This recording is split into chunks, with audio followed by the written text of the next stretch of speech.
നമ്മള് ഏറ്റുപറഞ്ഞാൽ മാത്രം പോരാ, തുടയ്ക്കുന്ന വ്യക്തികളാണോ എന്നും കൂടി ചിന്തിക്കണം. ആ പൊടി അവിടെ ഇരിക്കുകയാണ്, നമ്മൾ തുടയ്ക്കുന്നില്ല.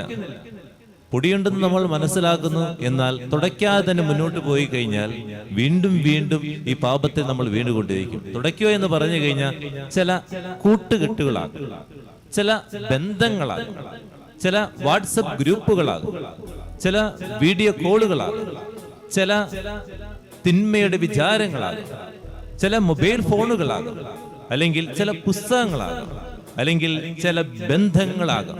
ഇത് തുടയ്ക്കാതെ നീ എന്ത് ചെയ്തിട്ടും കാര്യമില്ല. ഈ നോമ്പ് കാലഘട്ടത്തിൽ നമുക്കൊന്ന് ചിന്തിക്കാം, എന്റെ ജീവിതത്തിൽ പറ്റിപ്പിടിച്ചിരിക്കുന്ന പൊടികൾ ഏതൊക്കെയാണ് ഞാൻ തുടയ്ക്കേണ്ടത്? ആത്മശോധന ചെയ്യും.